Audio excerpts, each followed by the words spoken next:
It's about Studsvik, and I have to admit, I've manipulated their advertisements. The first few slides here is from their own advertisement material, propaganda material. But I've changed it a little bit, and I'll tell you how I've changed it. They said Studsvik, 60 years of experience. I changed it. 60 years of polluting the Baltic Sea. And when I'm finished, you will understand why. Yes? Oh, how do you move forward the whole picture? Like, this is also from their propaganda material. They said added value. I have changed it to added profit because, of course, this is a private company. They are only in the business for money. So they have seen a way to make profit from the waste treatment route. They have two main ways of doing it. One is burning the radioactive materials. Who knows where it goes then? And another one is melting the radioactive metals, mixing it with other metals and sending it out on the free market. That's what they do. And later on you will see that they explain themselves that that's exactly what they do. Still from their advertisement, free release and recycling of metals. This is radioactive waste, radioactive materials that should be stored as radioactive waste. But now they have made a business out of releasing it. And you will see they say here, more than 90% of this stuff that should have been stored as radioactive waste is going out on the open market. And once it's freed for release, nobody will check where it goes, what it's used for. As soon as it passes out through the gates of Studsvik, it's sold on the open market and nobody knows what it's used for. Nobody, not the authorities, nobody.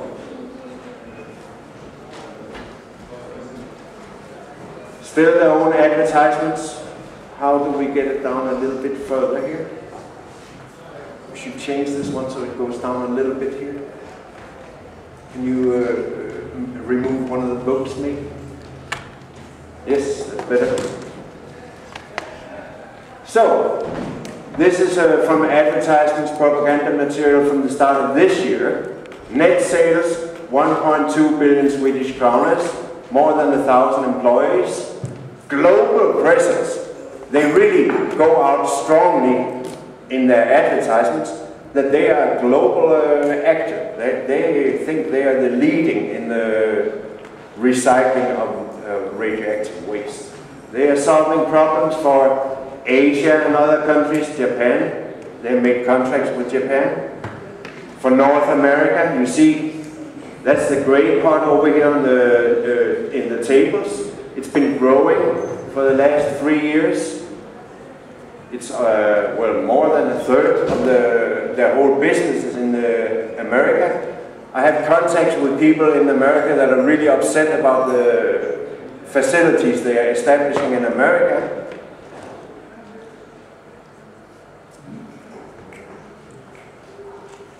And they're on the Swedish stock exchange. So people can invest in their company because they are promising global business. One question. The sales here, is that the money for taking care of nuclear waste material contaminated, or is it the selling of the produced? I can't really answer that. Maybe it's their turnover, maybe it's their profit. It's probably their turnover, I would imagine.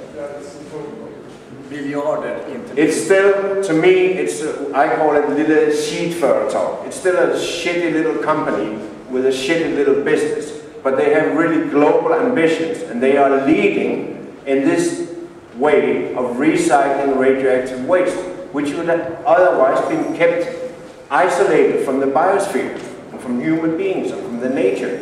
They claim, as you saw in the previous picture, that they can recycle more than 90%. So they're saving the nuclear companies and the nuclear industry a lot of money. And of course they get paid quite a lot of money too for doing this. Who sets the rules for how polluted metals they can sell? That's a question we'll return to. This is still their advertisement. You can see this. First they said they had 60 years of experience, now they say they have 20 years of experience and development. They started in '87 and it really was just a very small, shitty little company. But then they have started, and year by year they've received steam generators that weighs more than 100 tons each from many places, heat and exchangers, fuel bottles, the ones that are used for transporting UF6, uranium hexafluoride. People are demonstrating in Germany and in Russia and in Belgium. I think they use a harbor in Belgium to ship it from Western Europe to Russia. And the waste is stored under the open sky. And Russia doesn't know how to take care of radioactive waste. They have big problems and lots of waste. Anyway, I think I'll get back to that. But you can see their aim is they're aiming for the sky, and they think they're going to be the biggest company and they're the smartest ones in recycling of radioactive waste. And here comes the answer to the question, who sets the rules? Well, Euratom. Euratom has a lot of power over the EU. The Parliament has nothing to say about it. The people we elect has nothing to say about Euratom.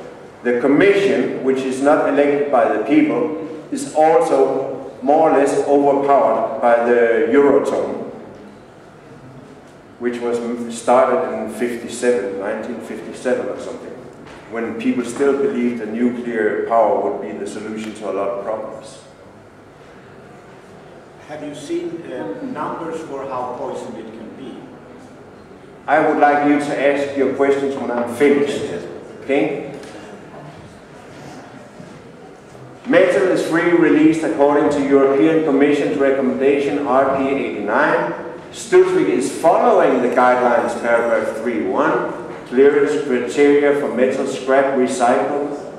They don't say radioactive metal scrap, but that's what they're talking about.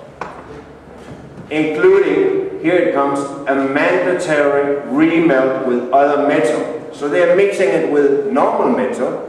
The radioactive metal is being mixed with normal metal and sold on the open market. And as soon as it gets out through the gates from Studsvik, nobody's keeping track of what it's used for. And they boast more than 20,000 tons already, metallic material, radioactive metallic material, treated for free release and recycling. Now, recycling sounds really nice. We environmentalists like recycling. But recycling radioactive waste is a very bad idea. We'll get to that. Here at the end, mass balance of treated scrap metal in percent. In decay storage, 8%. Studsvik takes over the ownership of the radioactive waste. That's part of the contract. They take care of it. Some of it, a very small percent, 8%, is so radioactive that they can't recycle it. It would never pass out through the gates because all the alarms would go off. So they store it. So by some years, maybe it will be less radioactive, 8%. Secondary waste, that's what they send back to the customers, 3%. That's why they can boast that they recycle more than 90%. So 3% gets sent back to the foreign countries. They have contracts with countries all over the world. The rest ends up here at the Baltic Sea. I'm going to get more into that. Free released, here they say 89%, but you saw already they say more than 90% is free released on the open market. Nobody knows what it's used for, except I have some ideas. True story. Radioactive baby food cans. This is one of the procurers at a Swedish steel company, Studsvik, very famous in Scandinavia. There was a case which got a lot of attention when an English steel company received, they bought some of this steel, a batch of deregulated radioactive material. This is a man from the own steel industry speaking, which after dilution, mixing it with other metals, ended up in products which were considered sensitive. In that case, it was steel sheets used to make cans for baby food. Nice radioactive baby food cans. And when the media picked up on this, it became a big scandal. And then the Swedish steel industry said, this, or public in Sweden said, this should not be allowed in Sweden. And then the steel industries had to back down. And now here comes the admission. But if we get a consensus about this, and if the authorities are willing to help us convince the press and the public that this is fully acceptable, then we will consider it. And this is a few years ago. Now they have already passed that point and they are going full speed ahead. This is what they do. They recycle radioactive materials and it can be used for baby food, cans, or the new Volvo you buy, or the knives and the forks you have and eat with every day. This is what's happening. This is what Studsvik is doing. This is back to what I usually talk about, who pollutes the most. At the top you see Forsmark. That's where they want to make the final repository under the most radioactive sea in the world, outside Forsmark. Just like in Olkiluoto, they are just copying the Swedish idea. They also want to bury the spent fuel, which is the most radioactive waste we have, under the Baltic Sea, in small tunnels, in small containers, that they promise us should be safe in 100,000 years. No materials and no tunnels will last for 100,000 years, that's for sure.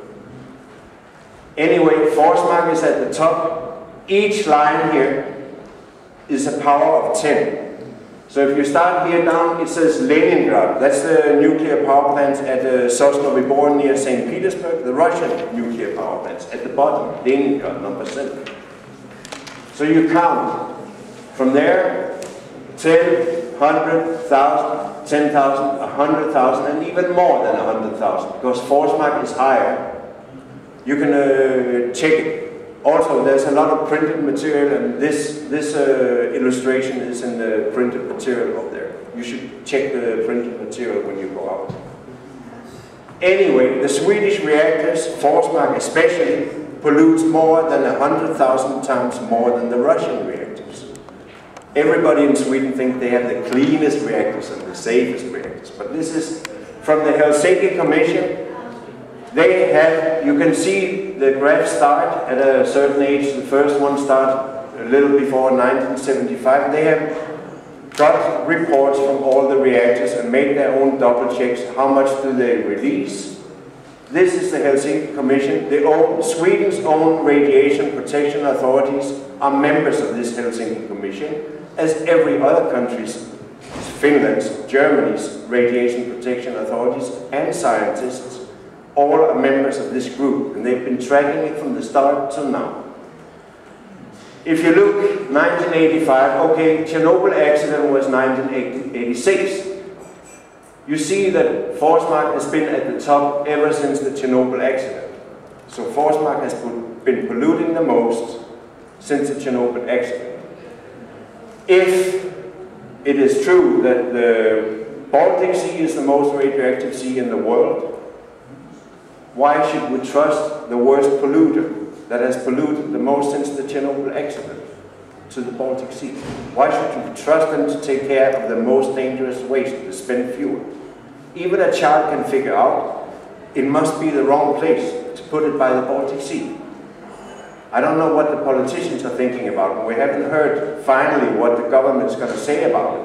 But the industry wants to put it in tunnels below the Baltic Sea, both in Sweden and in Finland.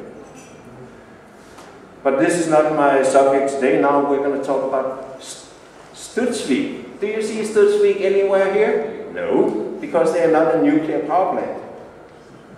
They are a nuclear facility doing a lot of other things, but they don't produce energy. So let's concentrate a little bit on Studsvik. Now it's finished with the propaganda from Studsvik. Now you're going to get information from me instead. This is an article which is on the homepage of the Swedish Broadcasting Company, paid by the state. they wouldn't have it, and they still have it many years after, on the homepage. Studsvik disperses dangerous isotopes. Studsvik is the most important source of releases of Strontium-90 in the entire Baltic Sea region. Of all the reactors and all the nuclear facilities all around the sea, Studsvik is the worst, and it gets worse. But also in this article, and this is based on the information from the Radiation Protection Authority of Sweden, higher doses of Strontium-90 causes skeletal cancer. Probably some other sicknesses too, but it's known to cause bone cancer, skeletal cancer. This is shown in a recent report from the Swedish Radiation Protection Authority. Studsvik strontium releases per year via points on the Baltic Sea coastline are roughly 1,000 times greater than releases from the worst Swedish reactors. Now let's do a little calculation here. We already learned from the previous illustration that the worst Swedish reactors pollute 100,000 times more than the Russian ones. Here comes the own authority of Sweden and says, but Studsvik is 1,000 times worse. So that's 1,000 times 100,000 times. That's 100 million times worse than the Russian reactors. That's Studsvik, a little private shit company. It's not even running a nuclear power. They're not doing anything big service to society. They're not delivering a lot of energy to society. They're recycling waste. That's what they're doing.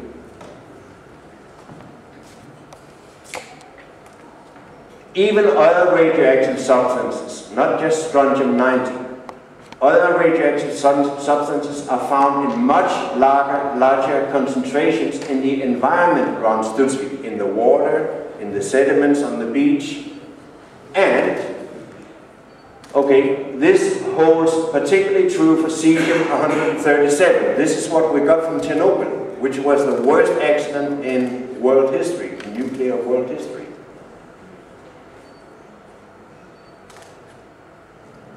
In sediments on the bottom of the coast and along the coast, and in algae, all the small microorganisms in the water eats these sediments and filters these sediments, and the radioactivity accumulates in these small organisms. Then they get eaten by bigger organisms, whether they are vegetables or they are small animals, doesn't matter. It wanders up through the chain, food chain. Finally, they get eaten by fish, that get eaten by bigger fish, that get eaten by human beings. It's not here, but I have a documentation from the Helsinki Commission. They claim that more than 90% of the radioactivity human beings get inside of themselves comes from eating fish.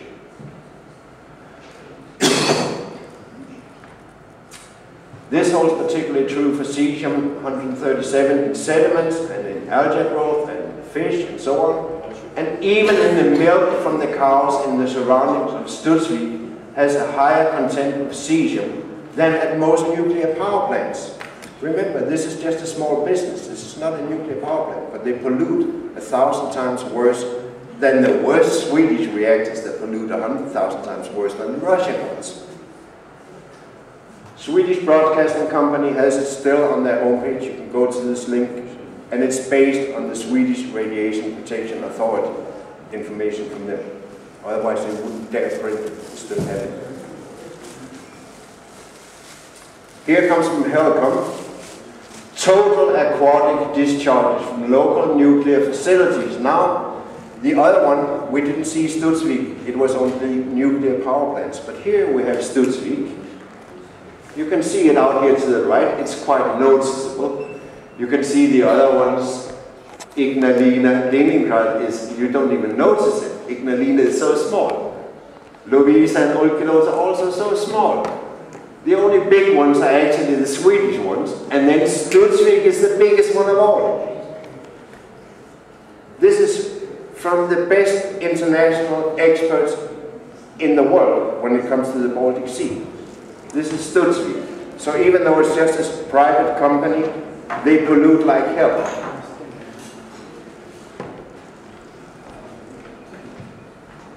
Oops.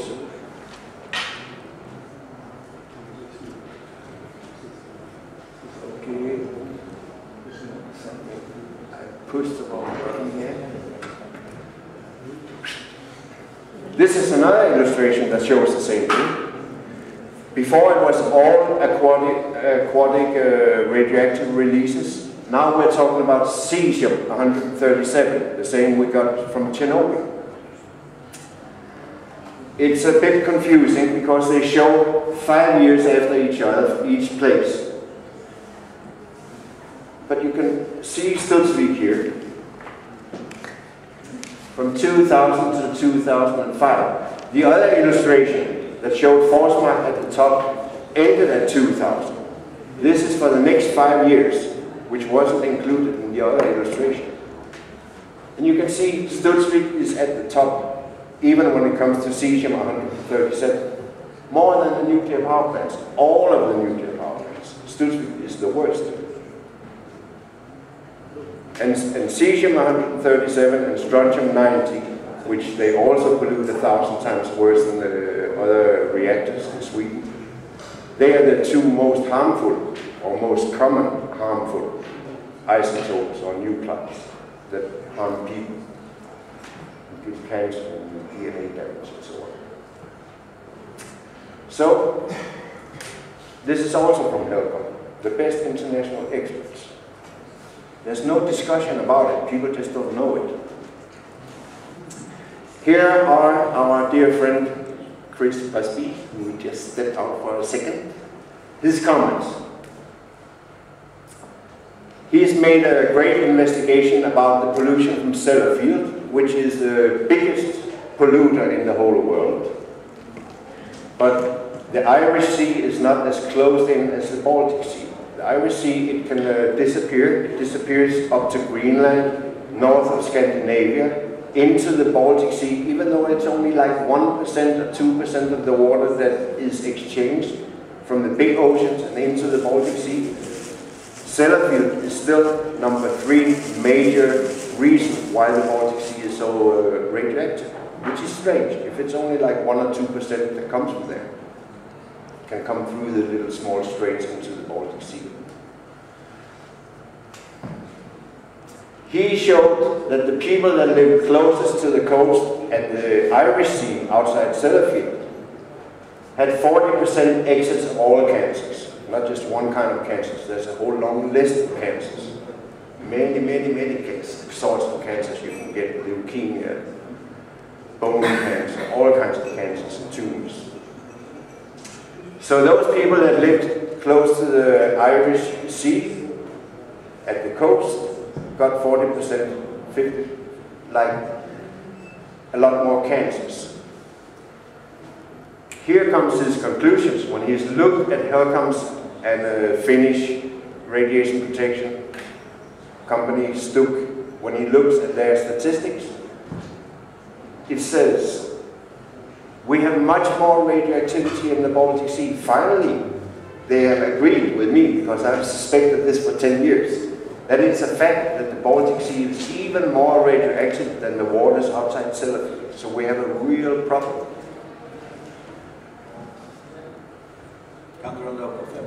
Some 50 times more than the Irish Sea.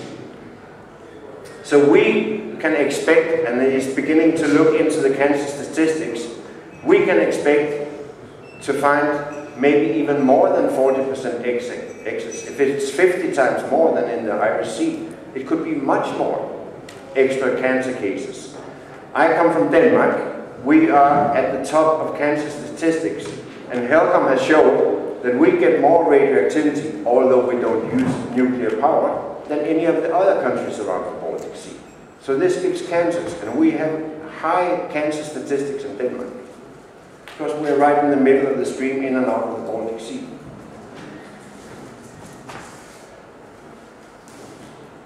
There should be another illustration here. I unfortunately didn't get it in time, but it's one of them cutting up a radioactive turbine in Studsvik. and the worker stands there with glasses for his eyes, no protection for his mouth, and the sparks are flying off, and the turbine is marked. You can see the symbol that it's radioactive. Sparks are flying everywhere. The particles, the radioactive particles, are invisible. They float on the air. When the sparks are flying, the radioactive particles are flying. Studsvik doesn't even protect their own workers. They just stand there and cut them with a welding torch. But anyway, this is the business idea. You take the radioactive waste, grind it up, melt it down, mix it together, and out come consumer products in the other end. This is from France's anti-nuclear movement. They're also upset about this. So how much does Studsvik release to our waters? Here are different isotopes. The first 4 are alpha emitters. Number 5 is tritium, H3 is tritium, which the nuclear industry says isn't dangerous. But actually, tritium is far the largest contribution of radioactivity to the sea. And scientists like Gordon Edwards and many other scientists say that it's much more dangerous than they want to accept, than they want to admit. But that's a different story. And Strontium-90, that we already talked about. This is an example of Studsvik's own reported releases. This is what they themselves report to the authorities. At just one location, Studsvik has several such points on the coast where sewers and old, miserable aqueducts dispose of various radioactive isotopes. For strontium, these are scientific numbers, the ones that you see in the table. But for strontium, this translates into more than 16 billion becquerels per year. Tritium, the number translates into 18,000 billion becquerels per year. Real large numbers, that's why they write them like this, because otherwise they should use a lot of paper. And for cesium, the same, 7 billion becquerels per year. In just one place. They have several places where they let it out into the water. So this is just what they report themselves, that they're letting into the Baltic Sea.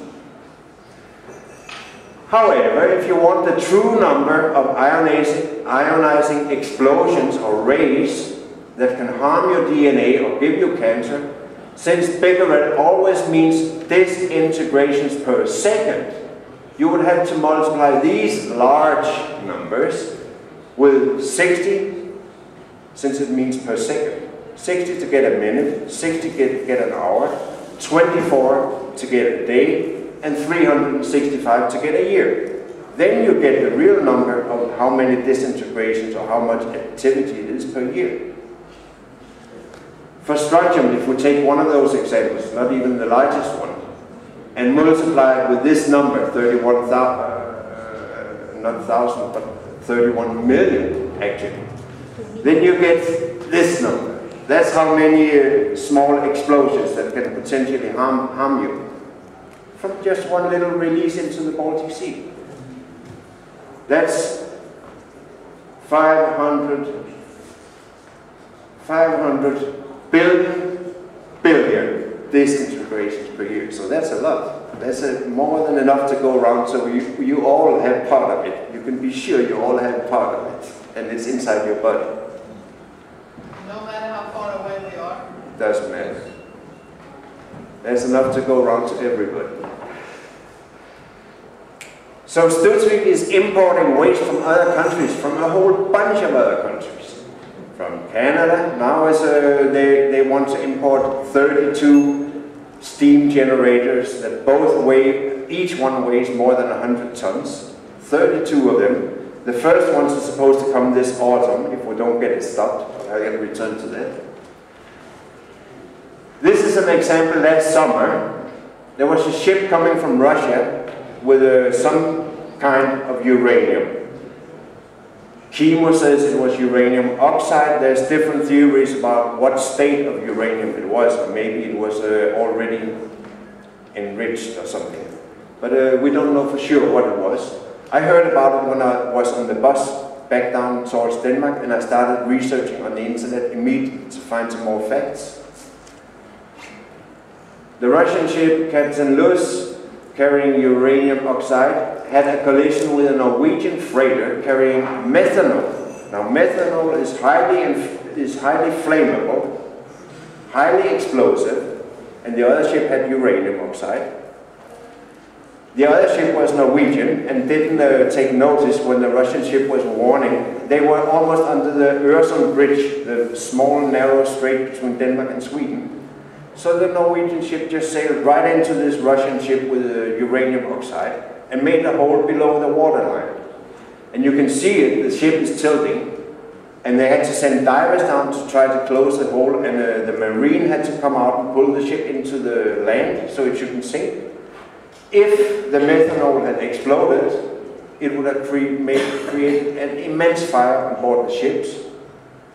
The containers cannot stand this kind of temperatures, more than 1,000 degrees, so all the radioactivity would have been let loose.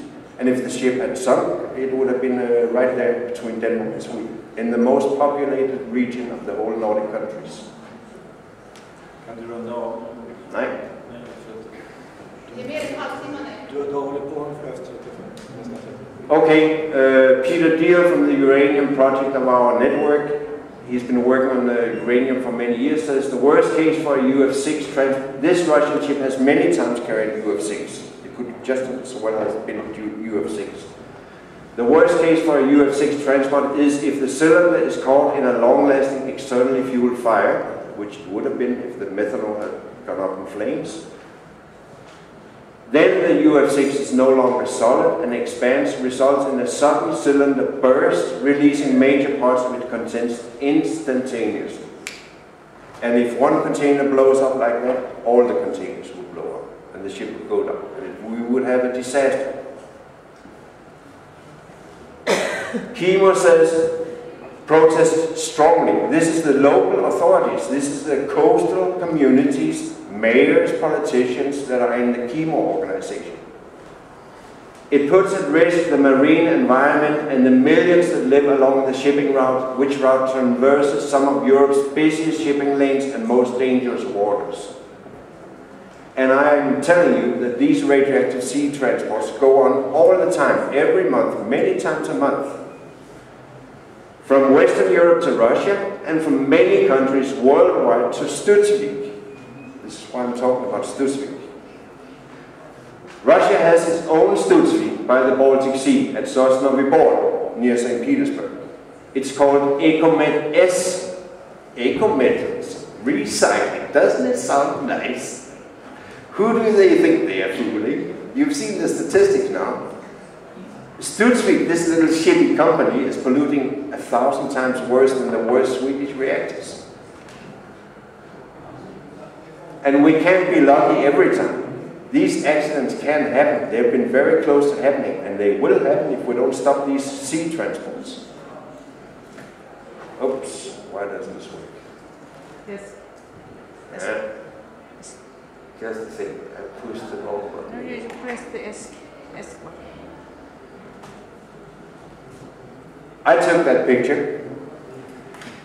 An activist from Russia and an activist from America and me and a couple of other friends went to Studsvik. We crossed the fence, it wasn't difficult. They had big signs, you can't take photographs. But we did anyway, I have a whole bunch of photographs.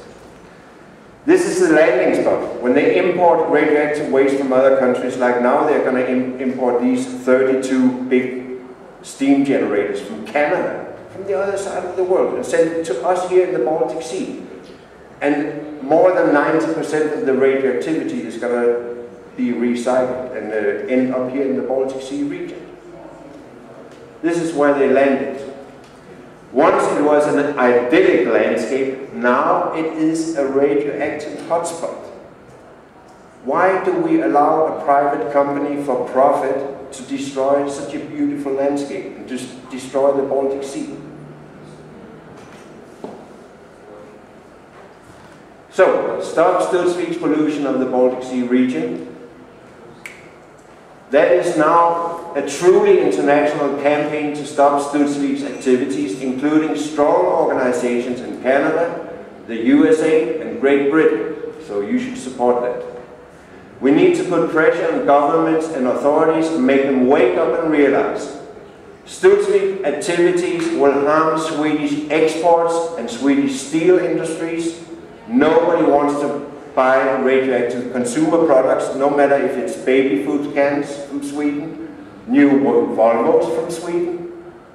We need to make the politicians understand this is going to harm Sweden and Sweden's earnings in the world market. Studsvik activities will harm the rest of the world's perception of Sweden unless Studsvik, and in particular their import of radioactive waste to the Baltic Sea and their export of radioactive consumer goods to the rest of the world, unless it's brought under proper control and stopped. The government is failing. They are rubber stamping this. Studsvik is using it. This is okay in Sweden, so it should be okay in your countries too. That's what they're saying. And the Swedish government is sleeping. They don't understand that this can harm Sweden, their exports and everything, their position in the world. So stop radioactive transports through the Baltic Sea. I'm finished almost. I am finished.